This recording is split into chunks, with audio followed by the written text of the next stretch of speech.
Hey guys, welcome back. तो अब ये वाली वीडियो में एक हम टॉपिक पे बात करने वाले हैं, नैरेटिव इन्वेस्टिंग क्या होता है।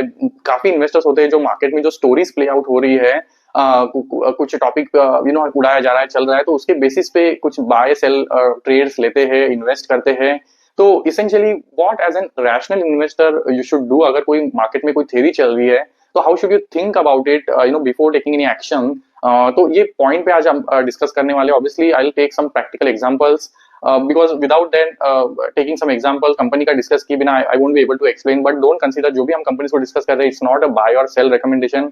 I'm just trying to tell you कि आपको सोचना कैसे है, how should you think about it and what is the way। अगर आपको ये कोई भी नैरेटिव अगर मार्केट में प्ले हो रहा है तो how you can verify that through what any management of the company that is operating in that business or that segment is telling you। तो आप इसको वेरीफाई भी कर सकते हैं कुछ हद तक। तो let's see through that some of the examples. तो चलिए शुरुआत करते हैं। पहले तो समझते हैं नैरेटिव होता क्या है। तो जैसे एग्जांपल आप कंसीडर कर सकते हैं, लास्ट फ्यू मंथ्स में या वीक्स में यू विल सी डिफेंस की स्टॉक की काफी पिटाई हो गई, और नैरेटिव चलाया जा रहा था कि भाई गवर्नमेंट का जो स्पेंडिंग है वो कम हो जाएगा, डिफेंस साइड में स्पेंडिंग अब धीरे धीरे कम हो जाएगा, नहीं करेगा। पिछले कुछ सालों में I think last few years have been really good for defence, अच्छा खासे रिटर्न्स भी दिए हैं।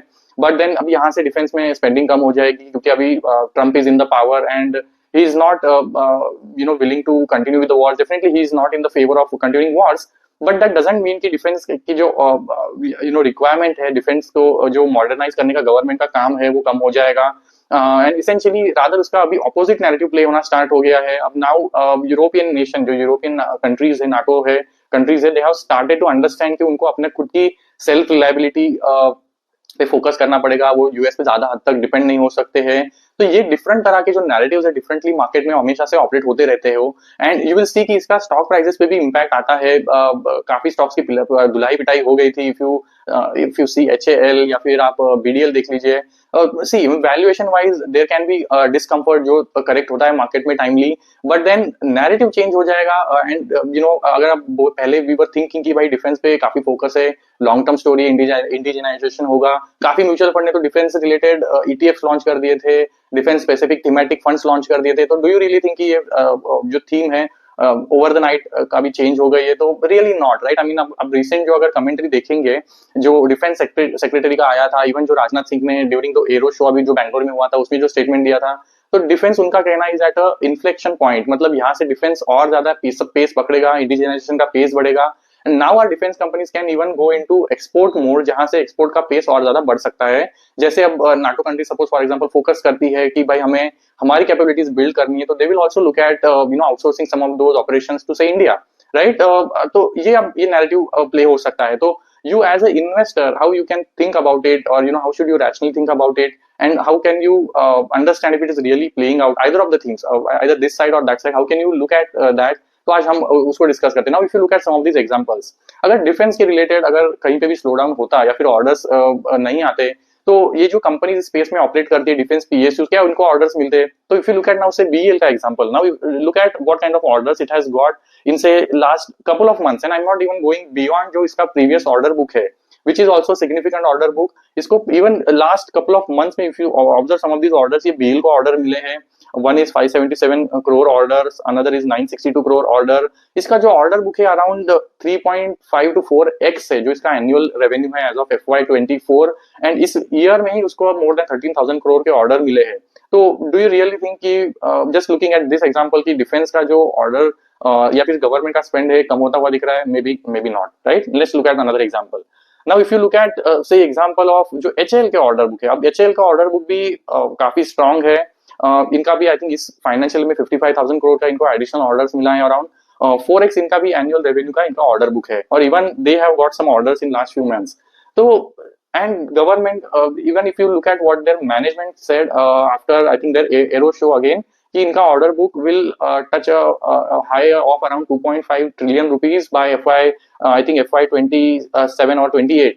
तो इसेंशियली कंपनीज जो ये स्पेस में ऑपरेट कर रही है, they are bullish and may be even more bullish जो ये पास्ट में थी अबाउट देयर बिजनेसेस। तो अगर आप ये अगर थीम को लेके सोच के चल रहे थे कि भाई अगर नैरेटिव प्ले हो रहा है कि नहीं डिफेंस की तो ऑर्डर्स अभी आएंगे नहीं, गवर्नमेंट अपने खर्चे कम होती करेंगे, तो क्या कंपनीज के ऑर्डर्स या फिर जो कंपनी का मैनेजमेंट बोल रहा है, is it in sync? May be not, right. May be let's look at some other example. Look at what some private company solar industry is seeing. It also has bagged quite a few of orders in this financial year. Mazgaon Docks को order मिले हैं, BDL को orders मिले हैं, and these are just the order that I'm talking about say in last 2 months. उनका previous order book तो definitely है ही जो उनको रेवेन्यू ग्रोथ में एड करेगा. So if you look at this example of defence companies जहां पे narrative play हो रहा था कि ऑर्डर्स नहीं मिलेंगे, स्लो होगा, इनको अभी तक तो नहीं दिख रहा है. ये जो Q4 होता है generally this is the biggest quarter जब यहाँ पे एक्टिविटीज पिकअप होती है, एग्जीक्यूशन भी बढ़ता है, इनका जो रेवेन्यू होता है Q4 जो इनके लिए सबसे स्ट्रांग होता है. अब अगर इनका हिस्टोरिकल पैटर्न अगर उठा के देख लेंगे तो ये Q4 तो इवन सबसे बड़ा होता है. तो looking at what is happening, does it really tell you कि ऑर्डर में कहीं पे स्लो डाउन होता हुआ दिख रहा है? Really not. This was one example. Now let's look at another very simple example. Now, and we definitely have way to even test that. See, there was a good monsoon season last year. We had a good crop as well. तो expectation था कि monsoon अगर अच्छा है तो जो crop है वो अच्छा आएगा. crop अगर अच्छा है तो जो कंपनीज उसको यूज करती है एज इनपुट्स कमोडिटी बिजनेस में है उसको उसका बेनिफिट मिलेगा. तो एलटी फूड की हम बात कर लेते हैं. एलटी फूड क्या करता है? इसेंशियली जो रॉ राइस होता है, पैडी होता है, उसको प्रोक्योर करता है, मिलिंग प्रोसेस के थ्रू फाइनल प्रोडक्ट बना के उसको पैकेजिंग करता है, अपना ठप्पा लगाता है और मार्केट में बेच देता है. तो ये एलटी फूड का काम है. तो अब ये जो नैरेटिव था कि चलो राइस अगर मानसून अच्छा हुआ है तो क्रॉप अच्छा आएगा एंड देन जो इनपुट कॉस्ट है, जो राइस का प्राइसेस है वो नीचे हो जाएंगे, नैरेटिव ये प्ले हो रहा था फॉर सम टाइम. तो ये वेरीफाई हम कर सकते हैं क्या? तो if you look at some of this news articles तो विल नोट कि wholesale prices have started to come down. February की these are the latest news. And if you also look at जो कॉनकॉल में discussion हुआ था LT food के Q3 के results के बाद, तो यू विल सी कि management also alluded to the fact कि इनके लिए जो रॉ मटेरियल के प्राइसेस है, जो इनका लेटेस्ट प्रोक्योरमेंट हो रहा था अराउंड दिसंबर में जनरली होता है, तो वहां पे जो कॉस्ट इनके लिए इनपुट कॉस्ट है वो रिलेटिवली कम है. तो इवन मैनेजमेंट इज सेइंग जो नैरेटिव प्ले हो रहा था that was really happening in terms of जो कंपनी के मैनेजमेंट बता रहा है. तो क्या ये प्ले आउट हो रहा है? तो definitely yes. And this is the way. अगर कोई नैरेटिव प्ले हो रहा है तो again you try to match it. जो उस कंपनी है, उस सेक्टर की कंपनी है, उसका अगर मैनेजमेंट भी वही बात कर रहा है तो यू कैन डेफिनेटली से कि वो narrative is really playing out. तो अगर अभी एलटी फूड के लिए उससे बेनिफिट क्या है? अगर वो उसका प्रोक्योरमेंट का जो रॉ मटेरियल कॉस्ट है वो अगर कम हो जाता है तो इसेंशियली एलटी फूड के लिए अपना जो इनपुट कॉस्ट है वो कम हो रहा है. फिर वो क्या कर सकता है? वो आइदर पार्शियली वो कॉस्ट जो उसका बच रहा है वो कस्टमर को पास ऑन कर सकता है, जिससे जो राइस के प्राइसेस है बासमती सेगमेंट में काम करता है तो वहां पे थोड़े प्राइसेस कम आ सकते हैं. And some part it can also retain, तो इसके मार्जिन को भी इंप्रूवमेंट हो सकती है. तो ये मैनेजमेंट ने अपने कॉन कॉल के समरी में if you look at this snapshot you will C management यही बातें बता रहा था. तो this was another second example जो मार्केट में नैरेटिव प्ले हो रहा है. It was verifiable through what management is saying. It is mostly verifiable. अगर आप उसके रिलेटेड किसी कंपनी को ट्रैक करेंगे तो you will be able to make a linkage between what is the theory playing out in the market and इसका relation with the company. Now let's look at the third example. जो UltraTech ने cable and wire space में entry लिया था. अब when that news actually broke out, मैंने I think एक post भी किया था in the community section if you had watched this. तो आई वाज एंटिसिपेटिंग कि the next day there is going to be definitely an impact. जो KEI, Polycab, RR cable जो भी इनकम्बेंट प्लेयर्स है उसको डेफिनेटली इसका इम्पैक्ट होने वाला है because Birla ji has a deep pockets. उन्होंने एशियन पेंट्स और बर्जर, नेरोलैक जो ये और जो पेंट सेक्टर की कंपनीज है उनको भी परेशान किया है through it's entry into paints category जो इनका बिरला ओपस पेंट्स आया है. And that actually was playing in the market कि भाई अब उन्होंने पेंट सेक्टर को डिस्टर्ब किया है तो केबल एंड वायर्स में जब एंटर करेंगे तो definitely it is going to have a tremendous impact. और कंपनीज के जो स्टॉक प्राइसेस पे रिएक्शन थे दैट वर एक्सोर्बिटेंट, मतलब अनएक्सपेक्टेड था. 2020 लोअर सर्किट पे KEI, Polycab and reaction is still there, मतलब थोड़ा सा रिकवरी कुछ हुआ है. Now see, this is not in any way a buy or sell recommendation. It's up to you, but what I'm going to tell you what is running behind. Now see, cable and wire space में UltraTech ने जो बिरला जी उन्होंने अपनी जो UltraTech company उसके through फोरे करने का अनाउंस किया है. 1800 करोड़ का ये कैपेक्स करने वाले हैं. ओके चलो, अब ये इसका प्लान क्या है, टाइमलाइन क्या है? तो ये अराउंड 2026 में 2025 के एंड में स्टार्ट होगा. इसको 2 साल लगेगा मैन्युफैक्चरिंग फैसिलिटी एस्टेब्लिश होने में.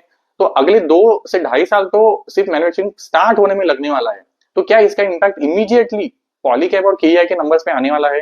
Definitely not, right. मतलब it is going to take time even to start manufacturing. अब केबल एंड वायर सेगमेंट जो होते हैं उसमें 2 प्रोडक्ट्स है. जैसे वायर्स हो गया जो सपोज रेसिडेंशियल हम हमारे घर में यूज करते हैं, नॉर्मल वायर्स होते हैं. There is a cable segment which is more technical product, more complex product. Now compare to जो पेंट इंडस्ट्री में इन्होंने डिस्ट्रप्शन किया था, केबल एंड वायर सेगमेंट में इवन द जो एसकेयूज होते हैं, मतलब जो डिफरेंट तरह के प्रोडक्ट्स होते हैं, they are large, thousands of SKUs है जो केईआई पॉलीकैब बनाती है। It's not like a paint segment जहां पे आप कुछ कैटेगरीज में 4-5 वैरायटी के आप पेंट्स बना लेंगे। Compare to that, wire in cable में बहुत सारे एसकेयूज है जहां पे ये कंपनीज ऑपरेट करती है। Again that is a factor which is going to take time. अभी केबल्स में स्पेसिफिकली होता क्या है, वायर्स में तो चलो आपको आप अल्ट्राटेक आपका बड़ा नाम है, आप डेफिनेटली गुड क्वालिटी आप वायर्स बनाएंगे, बट केबल्स में स्पेसिफिकली इवन आप अच्छी क्वालिटी के वायर्स बनाएंगे, आपको सर्टिफिकेशंस करने हैं, आपको डिफरेंट तरह के अप्रूवल्स लेने हैं, एंड डोमेस्टिकली भी आपको जो भी आप वेंडर्स है जिनके साथ भी आप टाइप करेंगे उनके साथ आपको अप्रूवल चाहिए। इवन एक्सपोर्ट मार्केट में जाएंगे, different countries have different kinds of approval processes, and market में आपका प्रोडक्ट आने के बाद भी ये सारे अप्रूवल्स आने में एंड टाइम लगने वाला है। It's not going to happen overnight. तो even that process is going to take maybe couple of more years, right. तो अल्ट्राटेक ने अगले 2-3 साल में प्रोडक्शन स्टार्ट भी कर लिया, तो वहां से अप्रूवल्स मिलने में, अपने एक्सपांशन करने में, स्केल अप करने में ऑपरेशंस को टाइम लगने वाला। It's not going to happen overnight. तो even for next maybe say 3 to 4 years KEI and Polycab के हाथ पे हाथ धर के बैठने वाले हैं? No, right. मतलब ये मार्केट का रिएक्शन इसेंशियली आया इसलिए है बिकॉज ये वैल्यूएशन पे थोड़े ज्यादा थे, 50-60 के पी पे चल रहे थे, because there were just 2 to 3 or 4 players maybe which were large and they were operating this market. Now such a large player coming, definitely there can be some impact in terms of margin जो long term में दिखेगा, but near term में, near at least 3 to 4 may be minimum 3 to 3 years में तो कुछ ऐसे होते हुए दिख नहीं रहा है। एंड इवन दिस पीरियड में क्या के एंड पॉलीकैब शांत बैठने वाले? Obviously they will also do something, right. मतलब अगर, and may be this was the reason जब हमने Q3 के जब पॉलीकैब एंड केईआई के नंबर्स को डिस्कस किया था, मैनेजमेंट कॉल को सुना था, I specifically mentioned both Polycab and KEI were so bullish on their export, जो डिफरेंट मार्केट्स में फोकस कर रहे हैं। यूएस की बात हो गई, यूरोपियन रीजन की बात की, जहां पे ऑलरेडी इनको अप्रूवल्स मिल गए हैं, इनका अप्रूवल प्रोसेस कंप्लीट हो गया है, and they are going to export into this regions, and that's why maybe they knew this is maybe they knew this coming their way, and इन्होंने obviously अपने revenues को already diversify करना शुरू कर दिया था। And Polycab तो already presence है, एफएमईजी सेगमेंट में भी है, ईपीसी भी करता है। केईआई पे रिएक्शन ज्यादा था बिकॉज केईआई तो मेजरली वायर्स एंड केबल्स में ही है। तो see there are multiple things here. तो ऐसे नहीं है कि नैरेटिव प्ले हो गया कि भाई अब तो केईआई एंड पॉलीकैब की तो बैंड बज जाएगा, कैसे ग्रो होगा पता नहीं, मार्जिन्स ओवरनाइट स्क्वीज हो जाएंगे, ओवरनाइट 20% सर्किट्स।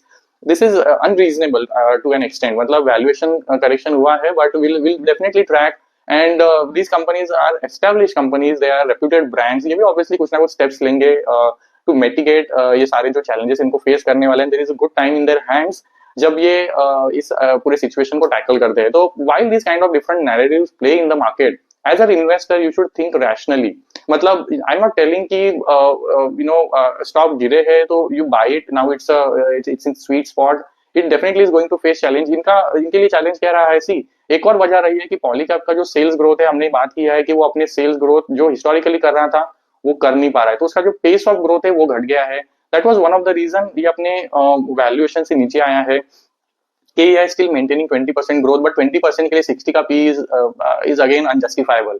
तो these are the reasons probably कि ये थोड़ा अब नीचे आए हैं, बट क्या यहाँ से ये बाय बन जाते हैं?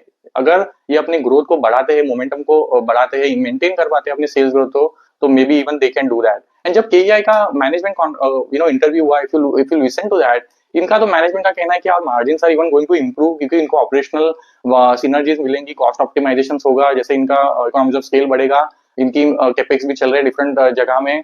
तो इनका तो कहना है कि हमारे मार्जिन जो अराउंड 10 to 11% के आसपास से, they are going to increase by 150 basis point over next 2 to 3 years। तो इनका जहाँ पे नैरेटिव चल रहा है मार्केट में कि भाई इनके मार्जिन स्क्वीज हो जाएंगे, केईआई का मैनेजमेंट कह रहा है कि इनके मार्जिन तो इंप्रूव होने वाले अगले 2 साल में। No, I am not again telling you कि आप केईआई के मैनेजमेंट का सुन लो, बाकी किसी चीज को मत सुनो, that's not what I am telling you, but this is again you have to understand what जो कंपनी बिजनेस रन कर रही है वो क्या कह रही है। अब अगर एशियन पेंट की हम पेंट इंडस्ट्री की बात करें, तो Asian Paint was also saying कि भाई हमारे मार्जिन को इम्पैक्ट नहीं होगा, will still grow decent pace के साथ, एंड हमारे मार्जिन में कोई हिट नहीं होगा। बट रियल में, एक्चुअल में उनके नंबर्स पे हिट आ रहा है, ग्रो करने में they are finding it very difficult. तो it's not exactly what management was telling is playing out. So we can also take 100% what KE is saying as a true. But what I'm saying is, जब भी narratives play होते हैं, you should think rationally and take a judicious call before making any, buy or sell decisions. And that's the whole idea that I wanted to convey this message. Let me know if you have any queries and I will address those in the upcoming video. Thank you so much.